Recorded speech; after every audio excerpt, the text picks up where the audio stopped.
Welcome to it. This is Know Your Power, the podcast series brought to you by VW Amarok. And over the course of this series, we want you to firstly discover the man that is Seabelo Senatla, but most importantly, help you tap into what real power is. The first 5 episodes are live right now, so make sure you get them all by clicking the link in the bio of your favorite podcast app. Man, I'm good. Thank you so much. How are you doing?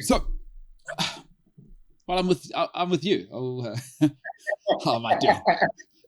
That's how it goes. Come on, dude. It's so cool. Sorry. I'm saying, don't act like you didn't steal that from me earlier. I told you this off air. Now you trying to look like a superstar, stealing my jokes. Come on, dog. No, that's what greatness is. You know, the great ones, they never invent, they steal. That's like my thing is if I hang around you just long enough, people are going to start to think, who's that guy? And that's enough for me. I just want 1% rubble from you. Just the residual, I'll take it. I will take it and I will run with it.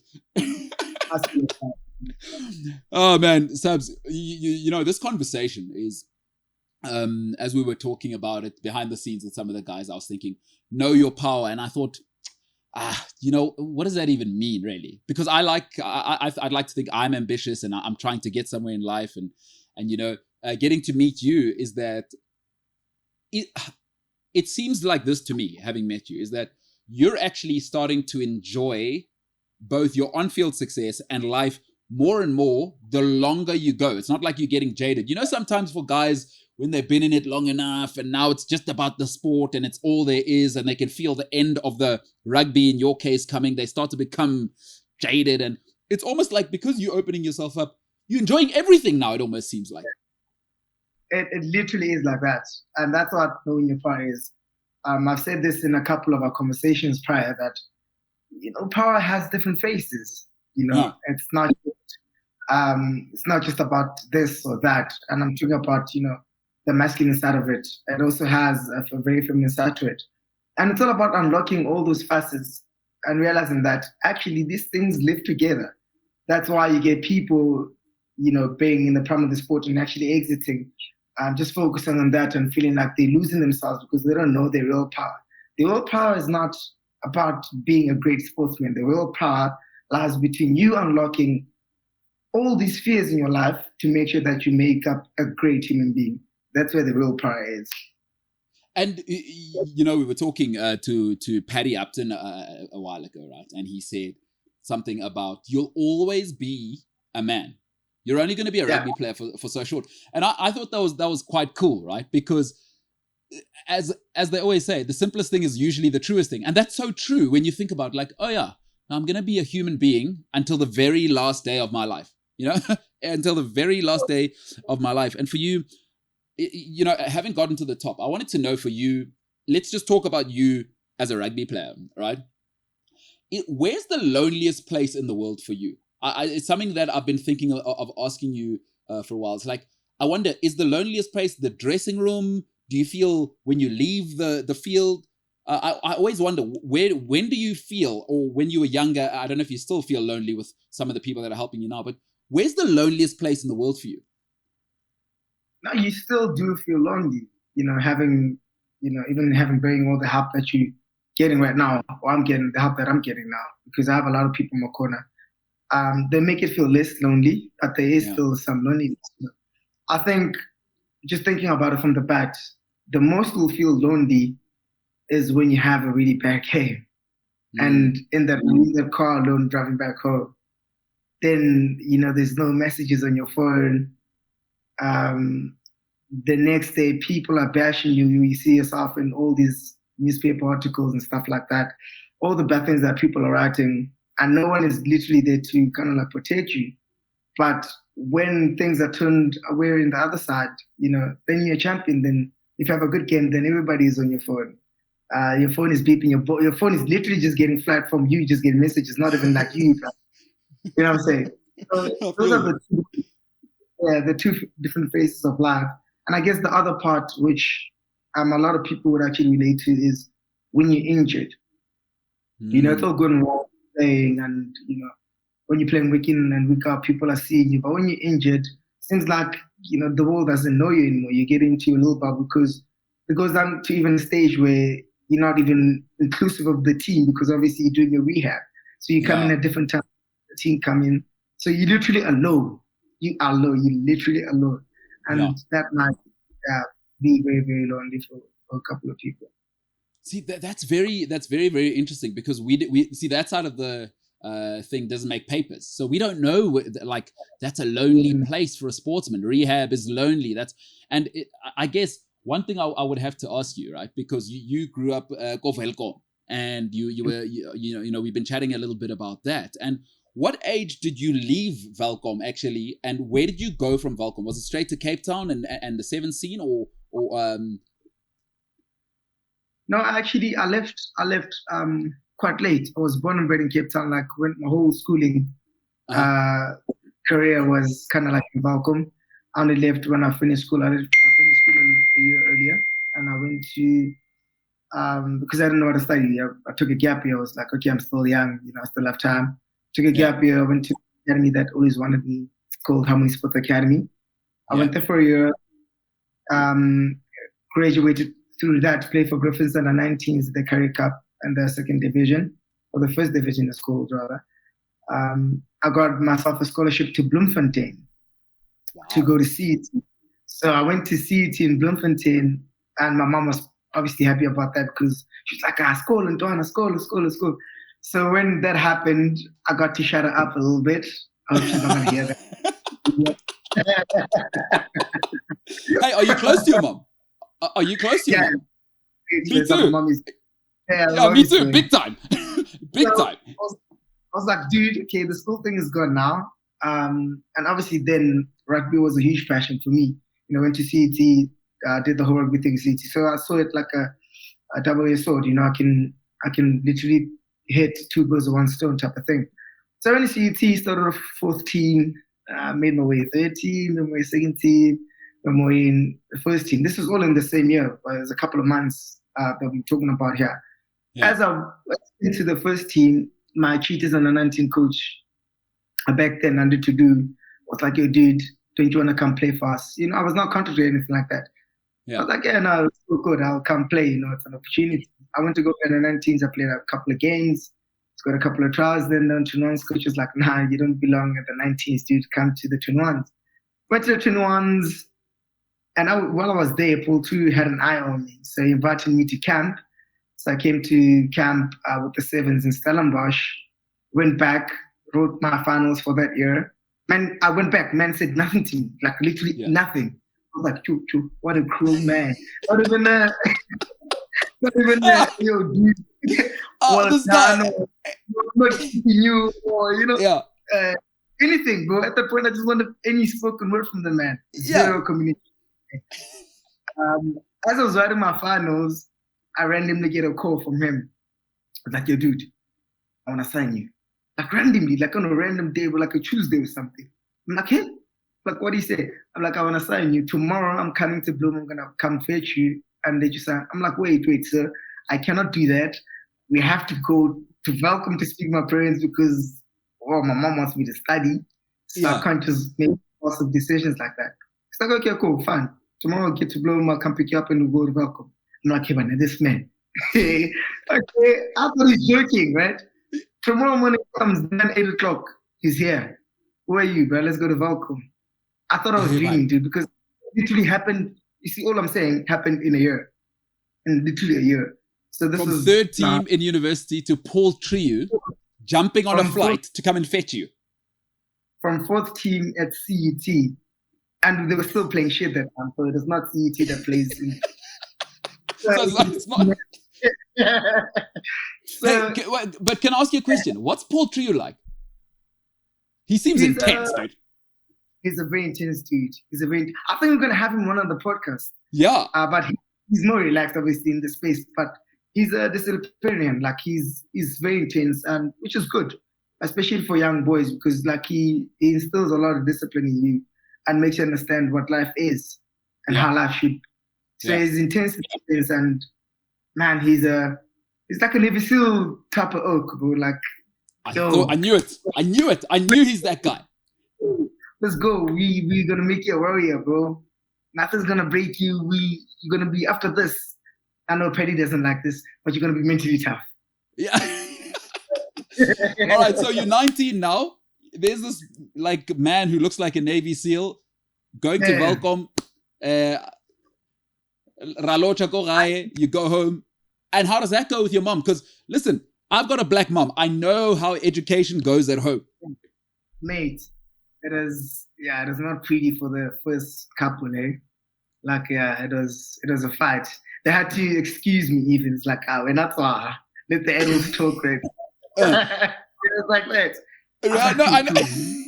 Now you're standing there at the corner, you're trying to hear, but the room is kind of like soundproof, kind of. So you're not hearing anything, just trying to catch something like you. It is funny in a sense, but when they came out, obviously, I got invited to a room again, joined the conversation, and we started having like much freer conversations now. Like, my parents asking me like, what does this mean to you? And they have seen how rugby has grown to be a huge love of my life at that point in time. I was like, mom, like, listen, I can't, unfortunately, I'm going to have to drop studies for now. I might go back at it. But for now, this is an awesome opportunity. I mean, this is national level. We're not even talking provincial. National level, wonderful opportunity. And at that point in my mind, because I had a kid when I was 17, and my dad had the chat with me when I was young. It's like, dude, this is your responsibility now. You have to be a man. You have to provide. In my mind, this is a gateway to me providing for my kid. This is the easiest way. I'm 19.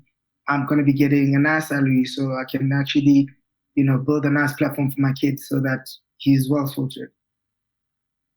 Wow, that is powerful. And then the rest is, I mean, listen, obviously, boom, boom, boom. Now it's you, Kyle Brown. You guys are just you're making magic happen. Obviously, Kyle just looks like he was cut out, right, as a head boy. Like it's like from early on, somebody decided. They said that baby over there, please don't put it with the other babies because mediocrity is contagious. We're gonna put him and Kone Krige over there. That's the captain section. He literally is what you say. I promise you, Kyle is not normal. Even the conversations that you have with Kyle, the team talks that Kyle has, I've never heard anything of them. Like, bro, like Kyle used to boggle my mind before going. Like normally he's like, yeah, guys, let's go get them. Let's go mess them up. I don't want to say. I don't know if I can say here, but that watch Chasing the Sun. You'll figure out what I'm talking about. Like, it's intense. Let's go fuck them up. Whatever. Kyle's team talk is so chill. Like, he tries to unlock something in your brain. He gets you to think differently and get you inspired in there. Like, he literally wants to touch your heart. Yeah. He wants to touch your heart so that you can unlock something within you and be great. That's his team talks. I still look at this guy like, bro, we were about to play rugby or like, what's going on? No, even when you say hi to him, you feel like you're about to, now you have to go and make a presidential speech. Like, how's it? How are you? No, nice to meet you. I'm Carl Brown. I'm excellent and I'm very handsome, which he is very handsome. So Carl's like that. But let me ask you, so when you were in the team, obviously now, boom, boom, boom, you're getting in the mix.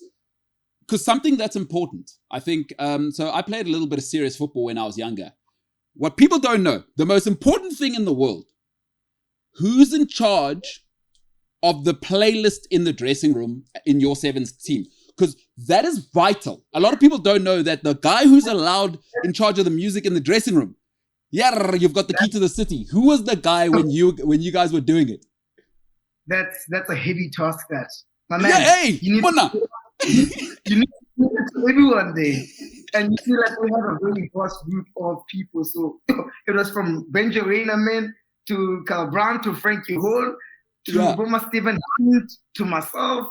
Like, how do you Justin Geduld? How do you move around there? But Chris Brown was our man. Chris Dry. Sorry, Chris. Chris Dry was our man, and he's just a clown, so everybody loves him. So he kind of like, everyone has a soft spot for him. So even if he plays something that's not to par, will always forgive him. So he was listen. A lot of people don't know that. I mean, especially in a like a male dominated environment. If you play one song badly, you are out. A lot of. I promise you, that time we used to use oxes, not even like change the ox back like icon. You're not deserving this. Give that thing here. Give that thing here. And one bad boy, you can play 10 good songs.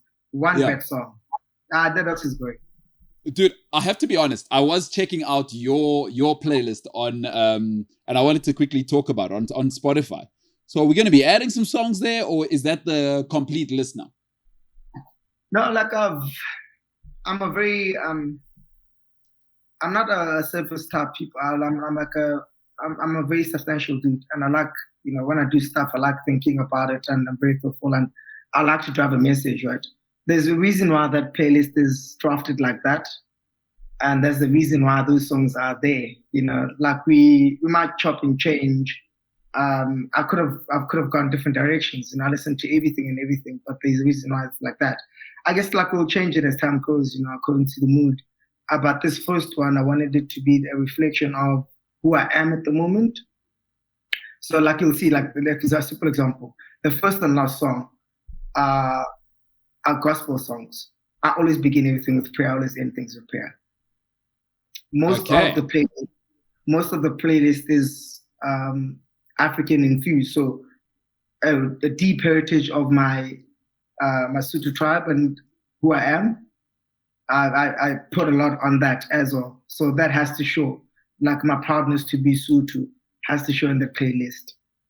And most of it is South African songs as well. So a lot of times, yes, we do listen to hip hop and making hip hop and this and that, but a lot of it has to show that African side to me, and has to kind of like celebrate that. I'm all about, celebrating Africa, because I feel like we don't celebrate Africa enough, man, and we have so much goodness here.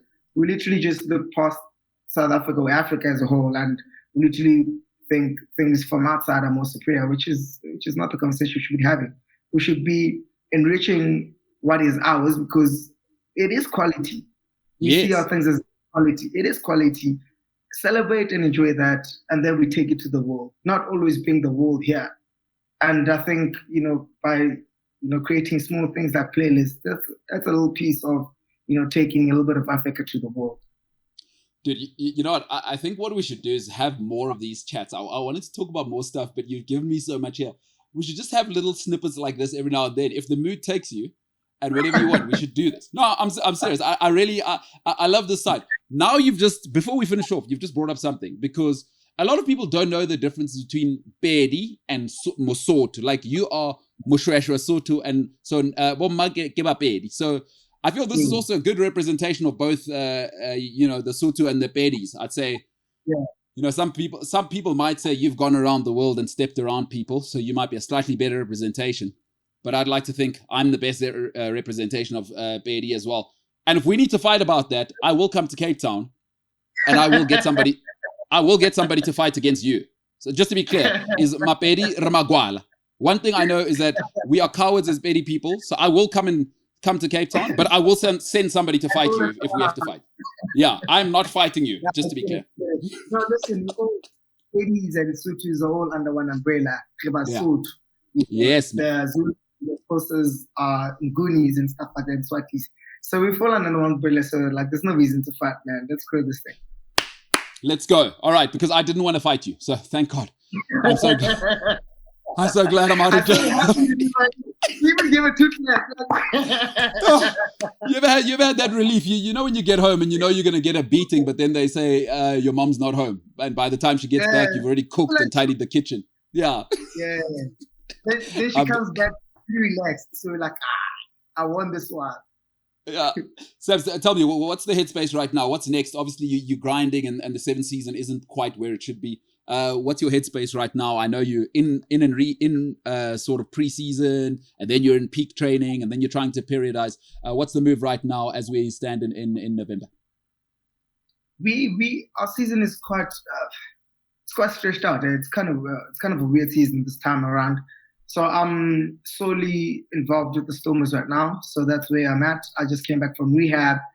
I played a game last week, which was with Western Province, playing in that Vodacom Challenge or Toyota Challenge. Sorry, we did well there. We went with youngsters, but obviously I haven't played in a while, so I had to start into that, which I didn't mind at all. Like I need as much game time as I can because I haven't been playing rugby, man. I need to play consistent rugby. That's what I need. I need to be playing each game and obviously like growing from there. But we playing in the URC right now, and we are playing. Our next game is on the 27th. So like it's structured weirdly. We had 4 games. The guys were on tour for 4 games, and we had like about a 3-4 week break. And now we're playing on the 27th, and then we're playing on the 4th of December. Yeah. And then we have a break until the 8th of January, which we're playing 1 game away. And then we come back and have a break, and then only we're going to be playing the home team. So 2 rounds of that. So we'll play the Sharks, Lions, and Bulls, and I'll have like 2 rounds of that. And I think that will be like in February. So my headspace right now is to make sure that I stay healthy, I keep myself strong. Yeah. And make sure that I'm in the best shape possible, you know, not just from a physical point of view, but mentally. And like I said, play consistently, because I feel like I haven't played. I've had like runs of like 4 games or like 3 games. And though the last game that I played, the last game I get injured is normally when I'm starting to pick up on it, you know, and I'm starting to feel confident. It's like, okay, it's one of my better games that I normally get injured at. So I'm just trying to get over that slump. It's been happening for about 4 years now. I think this is the right time for me to play consistently, and I feel better than I've ever felt in my life. So pretty excited about it to come. Okay, well, you know what? I want to leave the people wanting more, because next time we're going to talk about who has the best dreads in that whole 7 team. Because, dude, I'm so jealous of you guys that can rock that. So that's going to be the next one. I want to unpack that. Dude, you're a freaking legend, bro. Getting to know you is just, seriously, this is such a wild scene, bro. Like, it's amazing. And thank you for being so cool, dude. Nah, it's great, man. I love the conversations that we're having. Please, let's have some more. Let's unpack. Yes. Let's learn from each other. You know, this is how we learn, through conversation, and this is how we dissect stuff. You know, you might have an opinion that I don't have, you know, but once you speak about it in a broader way, I might understand why you have that opinion. I might lose mine and adopt yours. You know, I feel like we don't have these type of discussions enough, and this is how things literally change, through conversation. So I'm having a blast, man. I can't wait for the next one. Bro, I'm not going to add anything to that. You're a friggin' legend. Seabelo Senatla. Ke Senatla, sa nnete ka Sesotho re Senatla. Thank you, Papi. Emon.